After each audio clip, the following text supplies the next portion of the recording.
Today we will be discussing the system of constitutional review with regard to India, USA, Switzerland, and France. So, as you all would be knowing, the very basic principle of constitutionality, it involves democratic source of power or the recognition of basic human rights and the organization of the highest state bodies. So, every country with a written constitution or which has adopted a written constitution, the most important legal and political remedy for implementation of constitutionality is seen as judicial review. So we know that it has different names like constitutional review or constitutionality review or even constitutional control. And it is nothing but it's a simplest form of controlling governmental actions to make sure that they are in conformity with the constitution.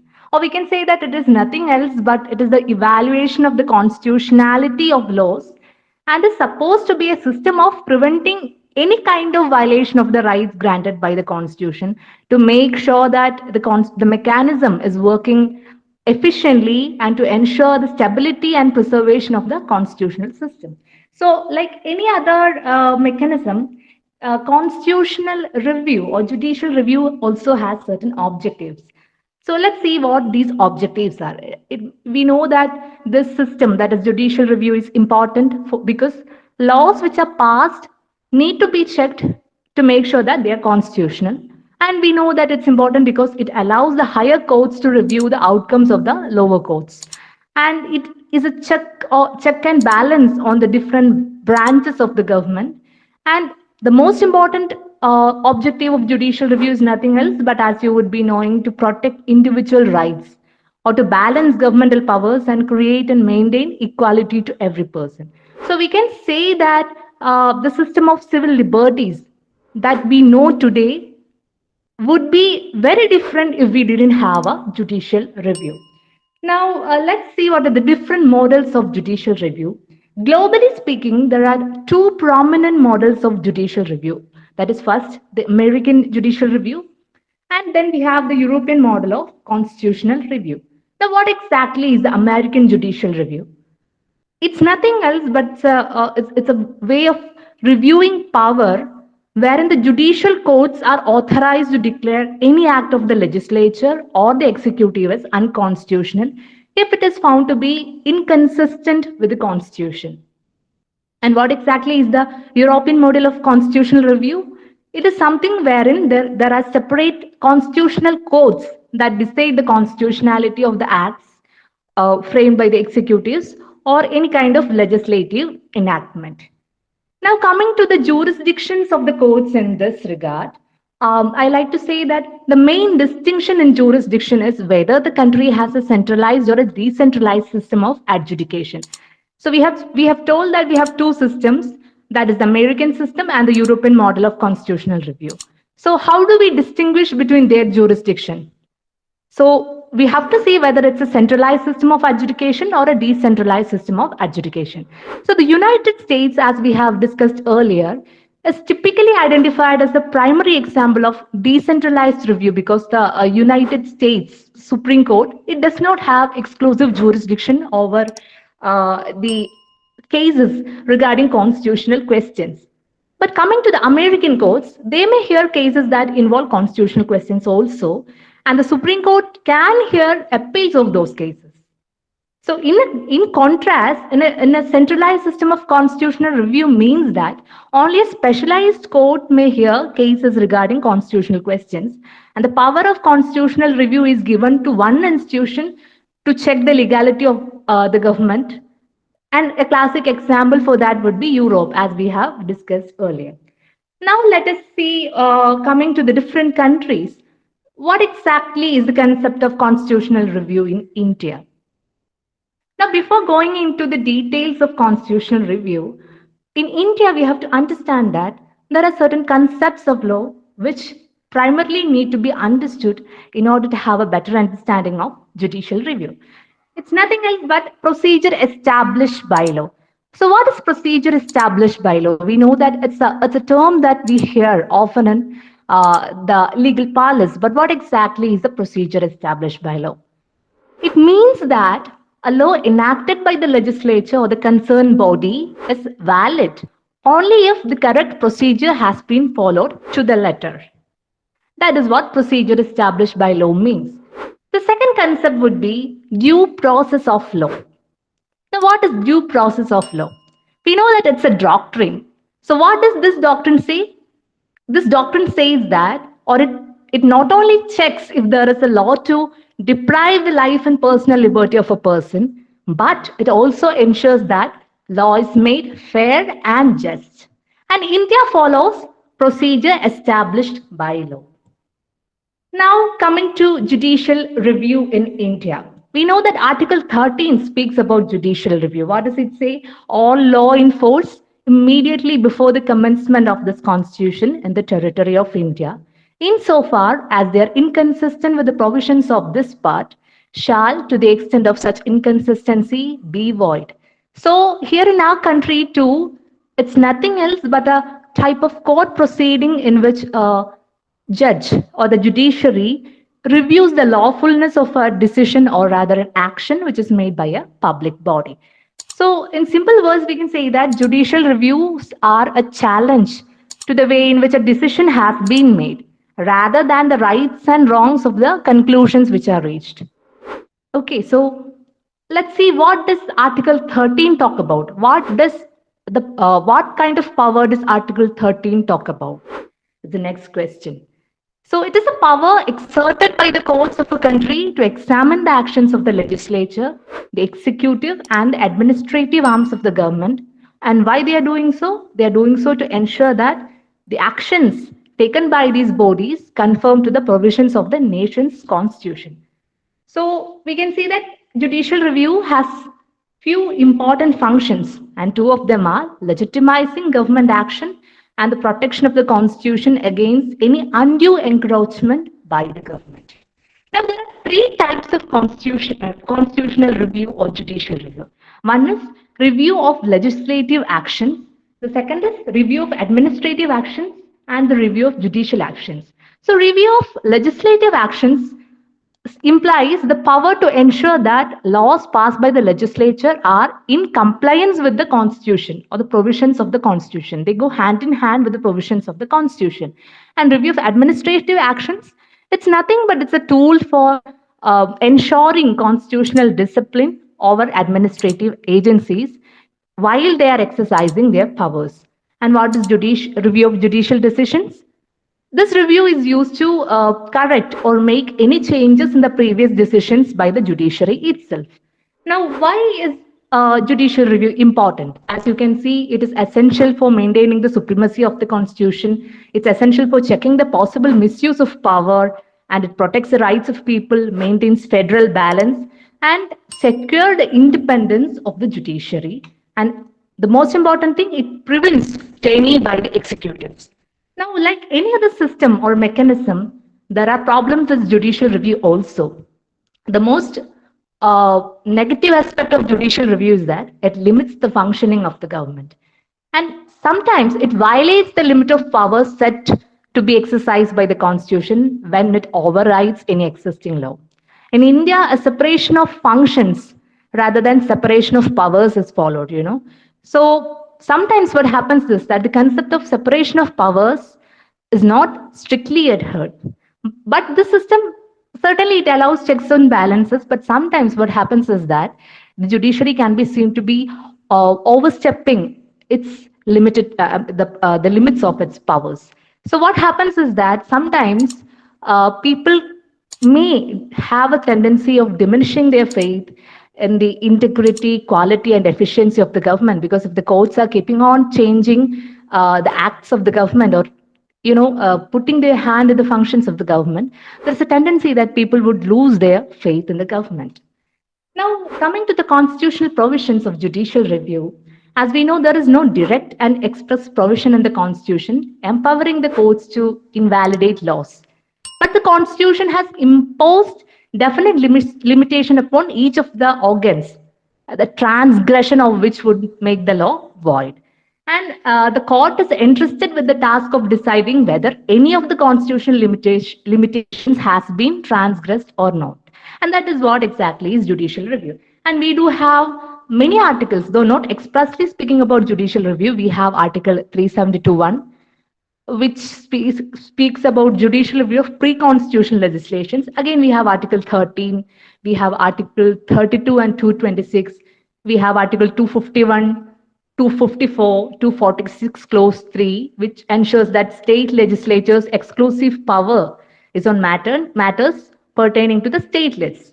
We have Article 245, Article 131 to 136, and Article 137, which gives the special power to the Supreme Court to review any judgment pronounced or order made by it. Like any order passed in a criminal case can be reviewed and set aside only if there are any kind of errors apparent on the record. Now, coming to the case laws of judicial review, we have a famous case of Indira Gandhi versus Rajnarayanan case.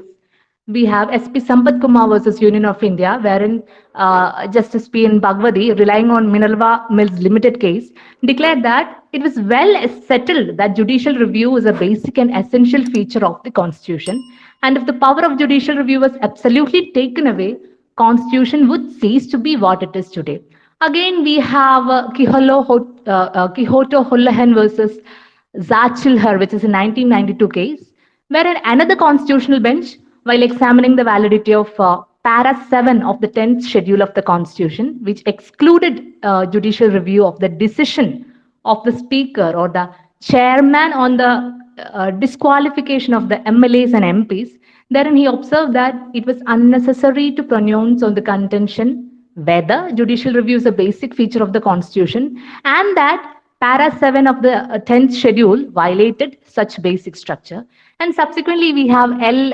Chandrakumar versus Union of India case, which is a 1997 case, wherein a larger bench of 7 judges, they unequivocally declared that power of judicial review over legislative action vested in the high courts under Article 226 and in the Supreme Courts under Article 32 of the Constitution, and that such a power is an integral and essential feature of the Constitution, constituting part of its basic structure. Now, coming to United States of America, we know that the doctrine of judicial review is one of the invaluable contributions of the USA to the political theory, right?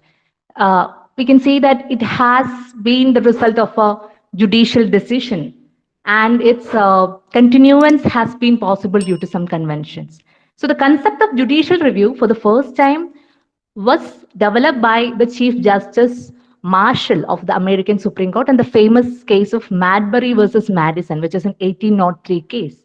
So in this case, Chief Justice Marshall laid down that judiciary has the power to examine laws made by the legislature, and it was also declared that if any such law is found to be in violation of the Constitution, then such law would be declared by the court as ultra vires of the Constitution. So we can say that just like that of our country, in USA, the US Constitution is the supreme law of the land. And the Supreme Court of US has the power to interpret it and preserve its supremacy by preventing its violations by the Congress and the President. Or in other words, we can say that the principle and the authority which give the Supreme Court of USA the power to reject or abrogate any law which is made by the Congress of the state or which does not suit or conform to the provisions of the Constitution, or which is inconsistent with the Constitution of USA. In such cases, the Supreme Court can use its power to determine the constitutional validity of the federal laws and the state laws. But though it has come to be recognized as most distinctive attribute or the most important function of the Supreme Court of USA, there is no clear mention of judicial review power of the court in any part of the US Constitution, sadly. So we can see that its origin has been the result of a judicial decision, and its continuance has been possible due to the judicial pronouncement.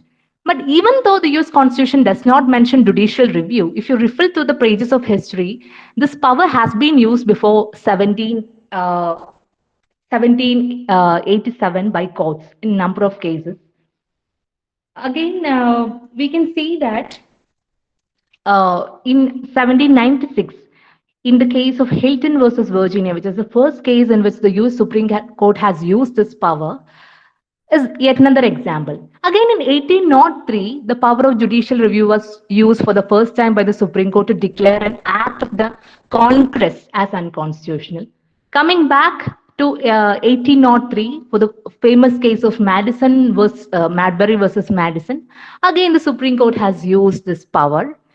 And while doing so in this case, the Supreme Court it has referred to Article 6, Section 2 of the Constitution of USA, which reads, "This Constitution and the laws of the United States shall be made in pursuance thereof, and that all treaties made or which shall be made under the authority of the United States shall be the supreme law of the land, and the judges in every state shall be bound thereby." So, uh, this is what US Constitution speaks about. So this article of the Constitution of USA was taken to mean that judges have the power and the duty to uphold the supremacy of the Constitution by not allowing any federal or state laws to violate its provisions. And using this power, the first case in which the Supreme Court struck down a state statute as unconstitutional was the case of Fletcher versus Peck, which is US case of 1810. Now, again, coming to Switzerland, we can see that Article 19, that is Article 190 of the Swiss Federal Constitution, states that federal statutes and international law are binding on the Swiss Federal Supreme Court.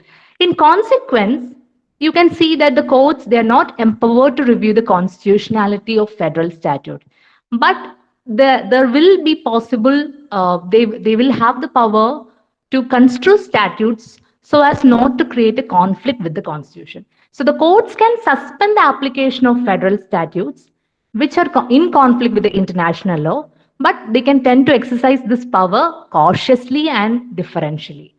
So, if we trace the reasons traditionally given for the lack of judicial review in the Swiss system of democracy, we can say that there are around 50,000 citizens, and any new statute, when it is made subject to a popular referendum, people themselves can exercise review. So there are three forms of determining the constitutionality of an enacted legislation, as you can see.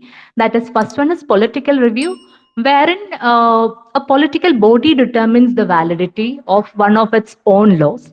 And this system prevails in the Europe until the present century, and it remained in the rule in England and Netherlands, where we have absolute legislative supremacy. Second system would be judicial review, where there is a court empowered to set aside statutes that seem to be in opposition with the constitution. And finally, I have written there that's a mixed system of review, wherein we have a mixture of review with the first and second aspects coming together. That is, there is a system of review by the courts to review the type of legislation, and there is a system wherein the political organ examines any kind of legislation. That is the method of review adopted in Switzerland. So in Switzerland, only canton laws are reviewed by the Federal Supreme Court, and the Federal Constitution provides that federal statutes which are passed by the Parliament are not subject to judicial review. But certain norms with the lower rank, they can be reviewed by the courts without restrictions. Now, coming to the last country of my presentation, that is France, we can see that for a long time, there simply was no judicial review of legislation in France. And France, like many other countries of the Romano-Germanic legal tradition, even France adhered to a principle of parliamentary supremacy. That is, the parliament being the representation of the people's will, it was believed that it could not be challenged. So the French system, on one hand, it always intended to take away any traces of powers of the judges if they were intending to control the statutes that they applied for their constitutionality. And there was even a law was there in France belonging to 1790s, which formally prohibited the concept of judicial review of legislative as well as administrative acts. But what happened was that later there began to be lots of distrust in the parliament's ability to sustain stable form of government and to provide them any kind of coherent legislation. And this prompted their former president, that is Charles de Gaulle, to introduce the concept of constitutional review. And it was President Charles de Gaulle who introduced the system in France. And the system was introduced not only to protect the rights and liberties or to ensure distribution of competitiveness between a center and decentralized entities, but the main idea behind it was to have a strict and preventive check on the legislation. That is to prevent Parliament from overstepping its limits and competencies. And presently, Article 34 of the France Constitution speaks about the same. Then coming to the concept of council constitutional. This is another important area which we need to understand. So there was a system of courts called the constitutional courts with the name council constitutional, and it is the highest authority for deciding constitutional matters, and it came into existence by the Constitution of Fifth Republic, that is on the October 4th of 1958, and it is interested with the power to uphold constitutional mandate by reviewing the legislation and determining their constitutionality. So we have to understand that it does not fall in the hierarchy of courts. Rather, it is a separate court with a special function of constitutional review. And we have Article 56 to 63 of the French Constitution, which defines the power and the structure of the constitutional review of the Constitutional Council, which we have discussed presently as Council Constitutional. Okay, so according to Article 56 of the Constitutional Council, there would be 9 members and their term will be fixed for non-renewable 9 years. That is, they will be holding their post for non-renewable 9 years. And the President of the Republic, as well as the President of the National Assembly and the President of the Senate, each would appoint 3 members to this constitutional courts. And the appointments which are made by these presidents, they are then submitted to a standing committee for their consultation. And in addition to the 9 members of the court, the former president of the republic, he will be the ex officio life member of the constitutional court. So this shows that constitutional court is not a purely judicial organ, but it has both judicial as well as political component. Now, coming to the conclusion of my presentation, I'd like to say that judicial review, let it be with regard to any country, it's something which is to be used with care and caution, because as we know, judiciary, which is entrusted with deciding the cases or deciding upon the constitutionality of cases, is exercising power beyond its limit to a certain extent. So we should always keep in mind that it should not lead us to overactivism of the judicial system, and that as this power is a very important power, it should be used with care and caution. So I'm concluding my presentation. I think that we can go to the MCQ area. So depending upon the areas which we have discussed today, I have developed certain questions. So first question would be that who has developed the concept of judicial review? Among the 4 options, can anybody just unmute and tell me?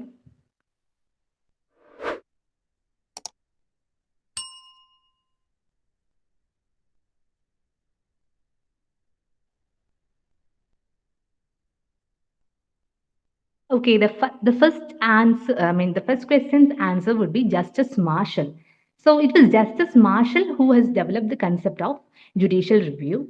And the second question would be, name the case in which the US Supreme Court first used the power of judicial review.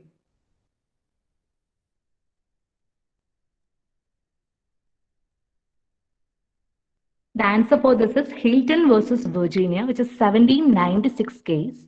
And it was usually we think that it's Madbury versus Madison case, but this is to be taken into account because Madbury versus Madison case is an 1803 case and Hilton versus Virginia is in 1796.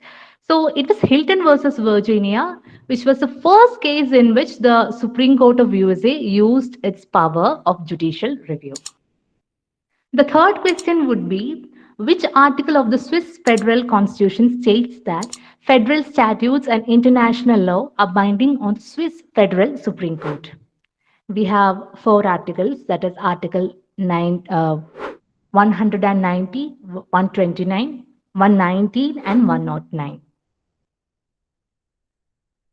And answer for that would be Article 190. The fourth question is, who introduced the concept of constitutional review in France? All these are the presidents of France. So the answer for the same would be Charles de Gaulle, which is the option C.